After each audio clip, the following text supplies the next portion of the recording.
भी यहाँ आने का अवसर मिलता है, कल भी मैं यहाँ, परसों भी मैं आके गया था, तो एक अजीब सी अनुभूति, एक अजीब सी ताकत इस प्रांगण में मिलती है। आज से कोई बहुत लंबे चौड़े पीछे के इतिहास की बात नहीं है। चंद कुछ सौ वर्षों पहले करनाल की धरती पे एक साधारण से परिवार में एक युवा पैदा होता है।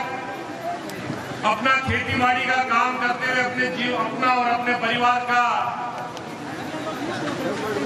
गुजारा करने की कोशिश करता है।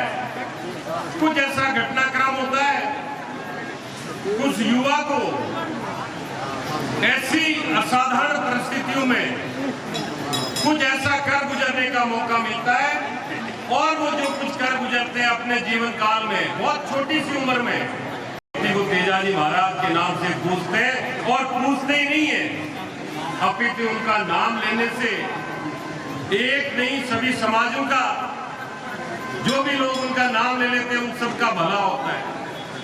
मैं मध्य प्रदेश गया, वहां पे तेजाजी का मेला लगता है। उत्तर प्रदेश में तेजाजी का मेला लगता है।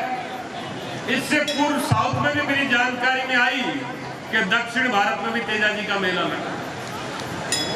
अभी कुछ समय पहले नोखा जाने का मुझे मौका मिला, तो वहां पे चौधरी देवीलाल जी के सुपुत्र ओम प्रकाश जी चौटाला आए हुए थे। जब उनसे बात हुई, जानकारी मिली कि वो नोखा से गए, नोखा से हरियाणा गए। हरियाणा के अंदर जो गांव था उनका, उस गांव के अंदर रहते हुए बढ़ते हुए चौधरी देवीलाल वहां के मुख्यमंत्री बने। उनके पुत्र ओम प्रकाश चौटाला हरियाणा के मुख्यमंत्री बने। बोला, करनाल में जो तेजाजी का मंदिर है, उस मंदिर के अंदर 5 करोड़ 10 करोड़ 15 करोड़ तक लगे तो मैं अपनी जेब से देने को तैयार हूं। और उन्होंने मात्र घोषणा ही नहीं की, चांदी की 17 किलो ईंट से वो नींव रखी, और आज करनाल में तेजाजी के मंदिर का कार्य चालू है। ये भावना है। जो व्यक्ति यहां से हरियाणा चले गए और वहां जाके ये सोच मात्र रख के, उनको राजस्थान से वैसे कोई सरोकार नहीं है, राजनीति हरियाणा की करनी है, लेकिन ये कोशिश की जा रही है। ये महत्वपूर्ण नहीं रह जाता कि कोई 1 रुपया देता है या कोई 15 करोड़ देता है। महत्वपूर्ण वो भावना रहती है, महत्वपूर्ण इस बाबे का वो आशीर्वाद रहता है, जिसकी बदौलत हमारा और आपका परिवार, हमारा गांव, हमारा पूरा समाज, हमारे पूरे के पूरे विधानसभा क्षेत्र या राजस्थान के लोग, पूरे देश के लोग सुख में जीवन बिताते हैं। मैं आप लोगों से यहाँ कोरोना से पूर्व में आके गया था, और पिछली बार जब ये मेला था उस दिन बरसात हो रही थी। ये तमाम लोग जो यहाँ बैठे हुए सब के सब हाजिर थे यहाँ पे, और उनकी उपस्थिति में ये कहा गया कि साहब तेजाजी के मंदिर में कुछ घोषणा करो, कुछ बात करो। विधायक के तौर पे मैं अपना धर्म समझता हूँ कि आप लोग कोई काम दें तो उसको पूरी ईमानदारी से करवाने की। के बाद में जब आज मैं आपके बीच में खड़ा हूँ, तो शायद अभी आपको नजर नहीं आ रहा, कुछ काम इधर नजर आया होगा, कुछ इधर नजर आया होगा। मुझसे अभी उद्घोषक महोदय ने बोला 10 लाख का, लेकिन मैं आपको ये बता दूं, ये जो ब्लॉक लगने का यह कार्य है, ये 10 नहीं लगभग 20 या 22 लाख रुपए तक जाने वाला है, और इसको संपूर्ण किया जाएगा। ये मैं आप लोगों को जानकारी देना चाहता। और चूंकि जब यहाँ पे खड़ा हूं, तो ऐसा कुछ मुझे हरदम प्रतीत होता है, मुझे महसूस होता है कि यहाँ पे जितने लोग खड़े, चाहे ये युवा खड़े या उधर माताएं बहनें बैठी है या ये बुजुर्ग बैठे, हम लोग सब किसानी कौम से ताल्लुकात रखते हैं। और किसानी कौम से जो लोग ताल्लुकात रखते हैं, उन लोगों को ये तमाम तरह के दुख देखती है, और उसके बाद भी जिंदा रहने का जज्बा रखती है। ये इन देवी देवताओं का आशीर्वाद ही रहा होगा।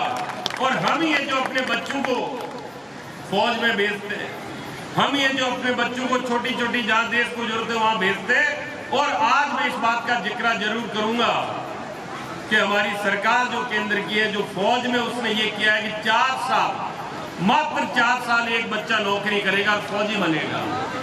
इसका हम लोग पुरजोर विरोध करते हैं। और मैं ये मानता हूं ये जरूरी इसलिए हो जाता है कि 17 साल की उम्र में एक बच्चा फौज में भर्ती होता है, 21 साल की उम्र में उसको घर बिठा दिया जाता है, बिठा दिया जाएगा आने वाले वक्त में। 21 साल की उम्र में ना उसकी शादी हुई है, 21 साल की उम्र में घर आता है, उसके बाद उसकी शादी होनी बाकी है, उसके बाद उसका परिवार बढ़ेगा, उसके बच्चों की शादी होनी बाकी है, उसको अपना नया घर बनाना है। ये तमाम सारी चीजें वाकई चिंता की चीज है।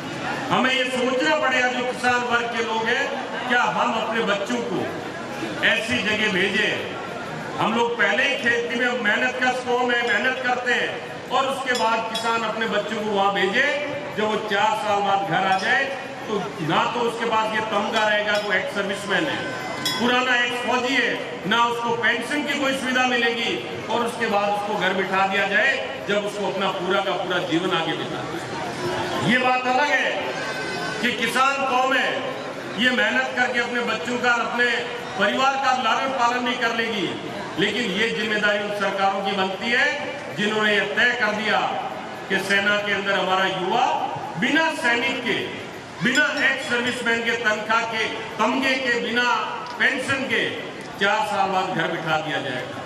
मैं आज इस मौके पे बहुत लंबी चौड़ी बात नहीं करके, शानदार आयोजन आप लोगों ने किया।